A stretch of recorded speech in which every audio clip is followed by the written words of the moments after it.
Hi friends, please subscribe to Amravati Media and press the bell icon for more latest updates. టీడీపీలో ఈ పరిస్థితి ఏంటి? లోగుట్టు బయటపెట్టిన చంద్రబాబు. తాజాగా జరిగిన మంత్రివర్గ సమావేశంలో సీఎం చంద్రబాబు మంత్రులను ఉద్దేశించి కీలక వ్యాఖ్యలు చేశారు. వారికి మరిన్ని బాధ్యతలు కూడా అప్పగించారు. ఎమ్మెల్యేల బాధ్యతను మంత్రులే తీసుకోవాలని, ముఖ్యంగా జిల్లాలకు ఇన్ఛార్జీలుగా ఉన్న మంత్రులు ఎమ్మెల్యేలను దారిలో పెట్టాలని సూచించారు.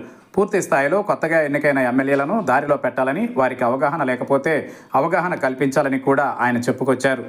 నిజానికి అసలు సమస్య అంతా ఇన్ఛార్జ్ మంత్రులతోనూ స్థానికంగా ఉన్న ఎమ్మెల్యేలతోనే ఉన్న విషయం మంత్రుల మధ్య చర్చకు వచ్చింది.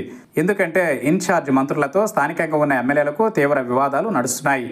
ఇన్ఛార్జ్ మంత్రులు సమావేశాలు పెట్టినా ఎమ్మెల్యేలు రాని పరిస్థితి కర్నూలు, కడప, విజయనగరం, విశాఖపట్నం, శ్రీకాకుళం, కృష్ణా జిల్లా, అదేవిధంగా పశ్చిమ గోదావరి జిల్లాలోనూ ఇటీవల కాలంలో కనిపించింది. దీనిపై పెద్ద ఎత్తున ఇన్ఛార్జ్ మంత్రులు ముఖ్యమంత్రికి ఫిర్యాదులు కూడా చేశారు.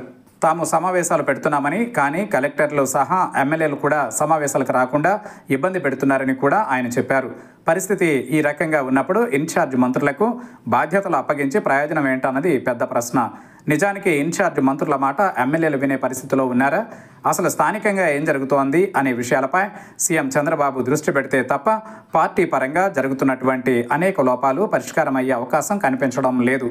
ఉదాహరణకు శ్రీకాకుళం ఇన్ఛార్జ్ మంత్రిగా ఉన్న హోంశాఖ మంత్రి వంగలపూడి అనిత ఇటీవల సమావేశం నిర్వహించినప్పుడు పార్టీకి చెందిన నాయకులు డుమ్మా కొట్టారు. దీంతో చాలాసేపు ఎదురు చూసి సమావేశాన్ని ముగించుకుని ఆమె వెళ్ళిపోయారు. ఇక కర్నూలుకు చెందిన మంత్రి టీజీ భరత్ కడప జిల్లా ఇన్ఛార్జ్ మంత్రిగా ఉన్నారు.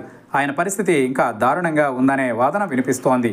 అసలు సీనియర్ ఎమ్మెల్యేలు, సీనియర్ నాయకులు ఎవరు టీజీ భరత్ మాట వినడం లేదన్నది వాస్తవమని చెబుతున్నారు. మరి పరిస్థితి ఇలా ఉన్నప్పుడు ఇన్ఛార్జ్ మంత్రులకు ఇప్పుడు కొత్తగా బాధ్యతలు అప్పగించి సమస్యలను ఏ విధంగా పరిష్కరిస్తారన్నది చూడాలి.